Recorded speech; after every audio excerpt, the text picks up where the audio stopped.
Barça, Dortmund, Inter, Slavia, Prague. Pouah, je te dis, les Catalans, comment ils sont sûrs. J'ai vu ça, j'étais mort de rire.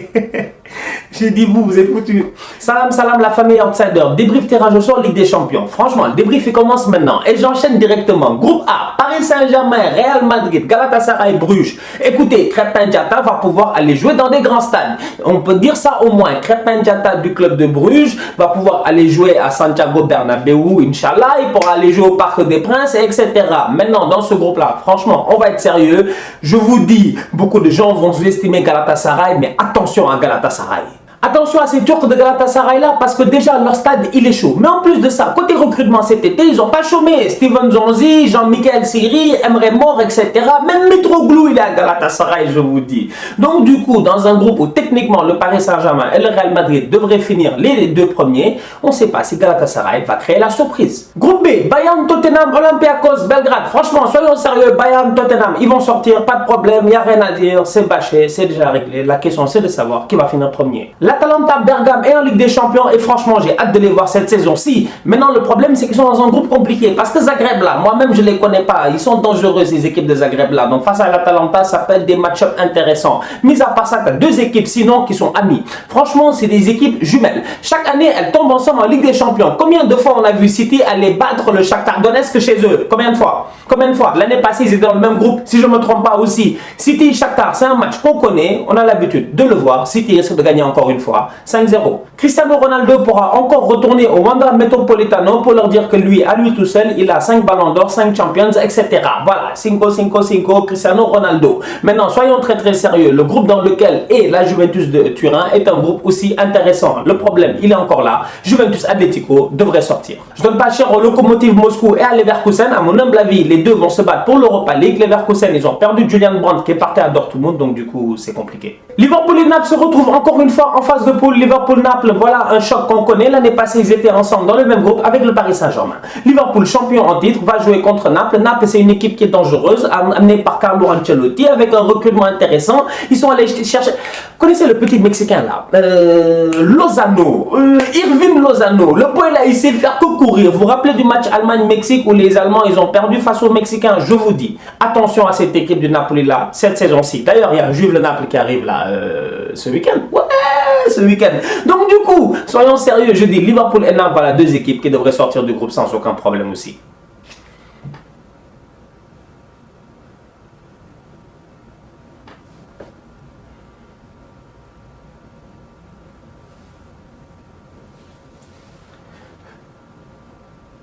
Avant de revenir au groupe du Barça, parce que là-bas c'est compliqué, passons aux autres groupes, les deux derniers groupes, les groupes Europa League. Le groupe G, Zenit, Benfica, Lyon, Leipzig. Moi je connais Jean-Michel Aulas. Déjà là il a commencé à ouais, non c'est compliqué. Mec, Jean-Mimi, Zenit, Benfica, etc.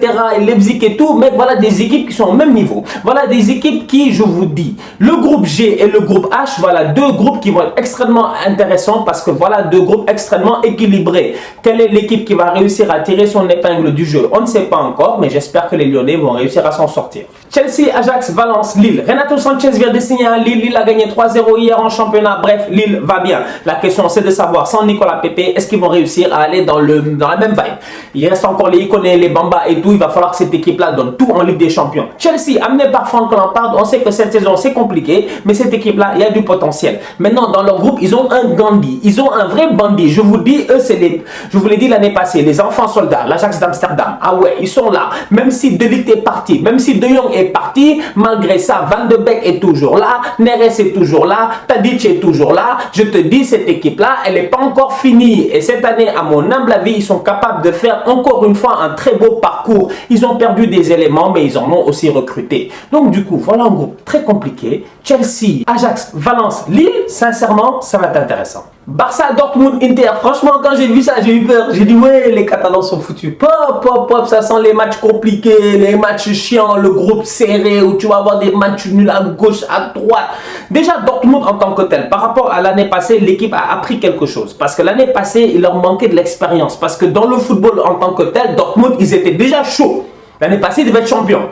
Ils l'ont pas été, manque d'expérience. Kovac et son Bayern là n'étaient pas meilleurs. Cette année, tu sens que les gars ils sont prêts. Ça fait 2 matchs d'affilée en Bundesliga qu'ils jouent, ça fait 2 fois d'affilée qu'ils sont menés au score, ça fait 2 fois d'affilée qu'ils reviennent. La détermination, elle est là. Attention au Borussia Dortmund. L'Inter de Milan, ah ouais, quand même, il y a des bandits là-bas. Des Romelu Lukaku, des Antonio Conte. Je dis, voilà une équipe qui va venir aujourd'hui. Ils vont descendre en Ligue des Champions et je sens qu'ils ont envie de faire eux aussi du sale. Le problème de l'Inter là, c'est que si Conte réussit à motiver les joueurs, à leur faire comprendre qu'ils sont capables de porter cette équipe-là, d'aller au camp pour nous, d'aller chercher un résultat, ils sont capables d'aller faire match nul là-bas. Donc du coup, je vous avertis les Catalans en ce moment. Oui, c'est bon, c'est tranquille. Vous avez Léo Messi. Il nous a promis encore une fois une Ligue des Champions et tout. Mais si j'étais vous, je serais sous stress. Parce que ce groupe-là, il n'est pas facile. Le déplacement à Dortmund, il va être compliqué. Recevoir Dortmund, ça sera compliqué. Aller à l'Inter, ça sera compliqué. Recevoir l'Inter, ça sera compliqué. Franchement, j'ai hâte. La Ligue des Champions, elle commence quand même. Virgil van Dijk, quant à lui, a été élu meilleur joueur. C'est normal, voilà, c'est bon, c'est fait, c'est bâché. Les Sadio Mané, Ballon d'Or, avalez-les. C'est fini, c'est terminé. Oubliez ça. Oubliez ça, passons à autre chose. Maintenant, Virgil van Dijk, ce qui fait plaisir, c'est que ça faisait longtemps qu'un défenseur n'avait pas gagné ce titre-là. Enfin, on le donne à un défenseur. Virgil van Dijk, respect à toi. Il est aussi meilleur défenseur sur la saison. Messi est meilleur attaquant sur la saison. Bon, ça c'est normal. Messi, quand même, qu'est-ce qu'il n'a pas fait l'année passée? Malheureusement, bon, c'est vrai. Ligue des Champions, ça se joue. Match aller-retour, c'est possible. Bon, le Barça, Origi et tout, il y en a qui diront qu'Origi aurait mérité d'être meilleur attaquant, oui, pourquoi pas, mais bon, voilà, c'est blague à part, Messi, il s'est géré, donc voilà. Messi, De Jong, il a été énorme l'année passée, ils l'ont mis au milieu de terrain, donc voilà, franchement, c'est intéressant, des bons prix qui ont été donnés et tout, voilà, c'est fait, c'est réglé. Maintenant, moi, j'attends les choses sérieuses, que la Ligue des Champions commence, parce que je vous dis, Paris-Real là-bas avec Galatasaray, attention à Galatasaray. De l'autre côté, le Barça avec l'Inter et puis Dortmund, attention de ce côté-là aussi, parce que je vous dis, ça va être compliqué. Le facteur qui pose problème au Barça, comme j'ai toujours dit, c'est pas les joueurs, c'est le coach, c'est Valverde. Chelsea, Lampard, il va devoir se lancer en Ligue des Champions, il va devoir faire du lourd. Le problème, c'est qu'il est dans un groupe très équilibré. Mec, t'as des Valence, t'as du Lille, t'as de l'Ajax, ça risque d'être chaud. Donc du coup, franchement, c'est Ligue des Champions. Si je vous dis, je suis déjà excité, j'ai hâte qu'elle commence. J'ai hâte de commencer à faire mes débriefs les mardis et les mercredis parce que la famille, on sera là. D'ici là, on continue à liker, on continue à partager. Oui, Arsenal est là. L'année prochaine, Inch'Allah, on sera en Ligue des Champions. Pour le moment, on est en Europa League. C'est la vie. Chacun se gère, chacun gère ça. Je te dis, moi comme je dis, il n'y a personne qui est là pour débriefer les matchs du jeudi soir pour moi. Donc c'est pas grave. Moi le mardi et le mercredi, je serai là pour vous. Je vais débriefer la Ligue des Champions. Et le jeudi, je serai posé tranquillement. Je vais croire en Dieu et je vais regarder Arsenal jouer quelque part en Azerbaïdjan. Et voilà la famille. Tous outsiders.